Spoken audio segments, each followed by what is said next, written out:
नमस्ते. स्टेबलिस्टच्या पॉडकास्टमध्ये तुमचं स्वागत आहे. आपण चर्चा करत आहोत इमोशनल डिस्टर्बन्सेस कसे हँडल करायचे. पहिल्या एपिसोडमध्ये आपण बघितलं की एनर्जी सेंटर्सचा वापर करून आणि योग्य पद्धतीनं श्वास घेऊन आपण मन, स्वतःचे इमोशन्स कसे शांत करू शकतो. दुसऱ्या एपिसोडमध्ये आपण हेही बघितलं इमोशन्सना कंट्रोलमध्ये आणण्यासाठी महत्त्वाचा उपाय आहे सिस्टमॅटिक थिंकिंग करणं. म्हणजे इमोशन्सवर जास्त लक्ष न देता योग्य पद्धतीच्या दिशा असणाऱ्या आणि मोजून मापून केलेल्या विचारांवर लक्ष देणं. आता आपण जाणून घेऊ एक खूपच महत्त्वाची कन्सेप्ट जी आपल्याला मदत करेल आपले इमोशन्स हँडल करायला. भगवद्गीतेमध्ये जे कॉन्व्हर्सेशन आहे तिथे एका पॉईंटला एक गोष्ट सांगितली जाते, ती म्हणजे आपल्यामध्ये वाईट वाटणं, चांगलं वाटणं वगैरे असे द्वंद्व, म्हणजे एका बाजूला जाणं आणि परत दुसऱ्याच बाजूला झुकणं हे सतत चालूच असतं. आणि म्हणून तिथं सल्ला दिला गेला की हे सहन करायला तू शिक. आपण जर गौतम बुद्धांनी शिकवलेल्या 4 आर्य सत्यांचा विचार केला तर त्यातलं पहिलंच आर्य सत्य हे सांगतं की जीवनात दुःख आहे. अर्थात ते परमनंट नाही आहे. ते कसं काढायचं, ते जीवनातून कसं पूर्णतः बाजूला सारायचं याचा मार्ग पुढं आहे. पण महत्त्वाची गोष्ट ही आहे की असं घडतं. म्हणजे काय, तर असे प्रसंग येतात ज्याच्यामध्ये आपल्याला वाईट वाटतं. आपण कितीही आनंदी स्थितीत असलो तरी त्याच स्थितीत आपण कायमस्वरूपी राहू शकत नाही. असंच नेचर असतं. हे असंच असतं. आपण कधीही ऑब्झर्व केलं, आपण ठराविक वेळी, ठराविक तासांसाठी खूप छान मनस्थितीत असू, पण हळूहळू ती स्थिती बदलती. कधी तर आपल्याला राग येईल, कधी तर आपल्याला टेन्शन येईल, काहीतरी वाईट गोष्ट आठवेल. पण हे असंच असतं. कुठल्याही नात्यात आपल्याला असंच अनुभवायला मिळेल. काही दिवस खूप छान सगळं चालू असेल आणि मग एखाद्या दिवशी काहीतरी बिघडेल. पण महत्त्वाचं आहे आपल्याला हे समजणं की हे असंच असतं. सगळ्या गोष्टी बदलत असतात, सगळ्या गोष्टी सायकल्समध्ये असतात. आणि हे इमोशन्सच्या बाबतीत तर खूपच जास्त महत्त्वाचं आहे आणि खूपच जास्त परिवर्तनशील आहे. म्हणजे काय, आपल्या इमोशन्स हे द्रवरूप असल्यासारखे असतात. ते कधीच स्थिर राहत नाहीत, ते सतत बदलत असतात. आणि जर ही गोष्ट आपल्याला खरंच समजली, म्हणजे रिअलाईज झाली, तर आपण अगदी सहजतेनं आपल्या इमोशन्सना, आपल्या लो वाटणाऱ्या तासांना आणि दिवसांना सहज हँडल करू शकतो. आपल्याला काय समजून घ्यायचं आहे की हे असंच असतं. इमोशन्स बदलत असतात. कधी कमी वाटतं, कधी जास्त वाटतं, कधी छान वाटतं, कधी दुःखी वाटतं, कधी एखाद्या व्यक्तीबद्दल खूप छान वाटतं, कधी एखाद्या व्यक्तीबद्दल किंवा त्याच व्यक्तीबद्दल राग येतो. पण हे असंच असतं. आणि म्हणून भगवद्गीतेतला तो सल्ला की हे सहन करणं म्हणजे काय, सहन करणं म्हणजे ते दाबून ठेवणं नाही. सहन करणं म्हणजे ते कोणाला न सांगणं नाही, तर हे ऑब्झर्व करणं की हे असंच असतं.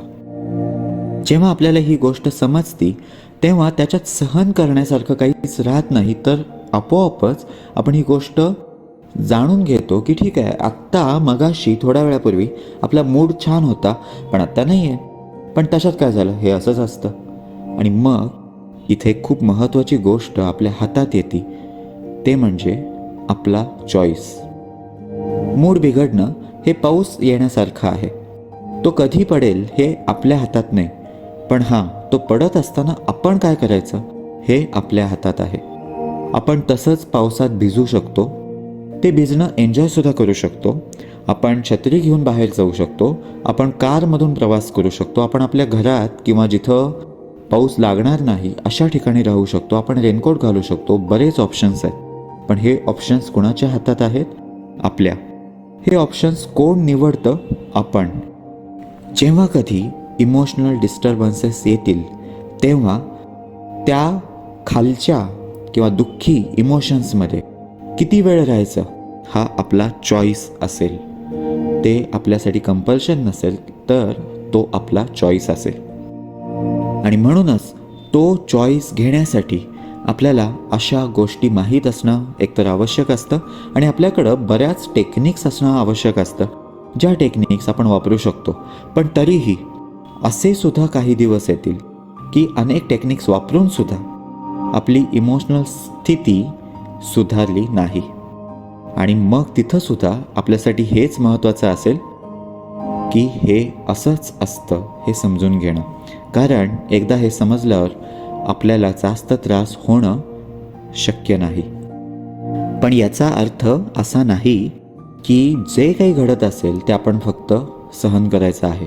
नाही, जे काही घडत आहे ते बदलायचा आपल्याला पूर्णतः प्रयत्न करायचा आहे. पण आपल्या हातात असलेल्या गोष्टी वापरून झाल्या की मात्र जे काही आहे ते आपल्याला ऑब्झर्व करायचं आहे. आणि म्हणूनच ही टेक्निक तेव्हा काम करत नाही जेव्हा आपण फक्त ऑब्झर्वेशनच्या मोडमध्ये असतो, म्हणजे ज्या आवश्यक त्या कृती आहेत त्या आपण करत नाही, तेव्हा ही गोष्ट अजिबात काम करत नाही. आणि म्हणून आपल्या हातात काय गोष्टी आहेत हे सुद्धा आपल्याला वाढवत न्यावं लागतं. म्हणजे हे अत्यंत आवश्यक आहे की आपण आपली समज वाढवणं, या अशा पद्धतीच्या गोष्टी जाणल्या जाणं आणि आपल्या हातात बऱ्याच टेक्निक्स असणं ज्या वापरून आपण आपल्या इमोशन्सना, आपल्या मनस्थितीला, विचारांना सहजतः चेंज करू शकतो, ट्रान्सफॉर्म करू शकतो. इथं या सिरीजमधला 3रा एपिसोड पूर्ण होतो. असे बरेच पॉडकास्ट तुम्हाला या चॅनलवर मिळत राहतील, त्यामुळं या चॅनलला सबस्क्राईब किंवा फॉलो करा. शिवाय याच्याबद्दल अजून खोलवर माहिती सांगणारा आणि आपल्या आयुष्यातला एखादा प्रॉब्लेम कसा सोडवायचा, त्याच्यासाठी कुठल्या कुठल्या स्टेप्स आवश्यक आहेत हे शिकवणारा एक खूप छान कोर्स अवेलेबल आहे आमच्या ॲपवर आणि वेबसाईटवर. त्याचं नाव आहे इनर रेकग्निशन प्रोग्राम. हा फ्रीमध्ये अवेलेबल आहे. आमच्या वेबसाईटची लिंक आणि ॲपची लिंक तुम्हाला डिस्क्रिप्शनमध्ये मिळेल. तुम्ही हा फ्री कोर्स पहा. त्याच्यामध्ये जे शिकवलं आहे, ज्या टेक्निक्स सांगितलेल्या आहेत त्या शिका आणि त्या वापरा. तुम्हाला लक्षात येईल की तुम्ही तुमच्या आयुष्यातल्या वेगवेगळ्या प्रसंगांना खूप वेगळ्या पद्धतीनं हँडल करायला चालू केलेलं आहे. हा एपिसोड आपला इथं थांबत आहे. आपण भेटू पुढच्या वेगवेगळ्या इव्हेंट्समध्ये, प्रोग्रॅम्समध्ये, कोर्सेसमध्ये. बाय. Stay blissed.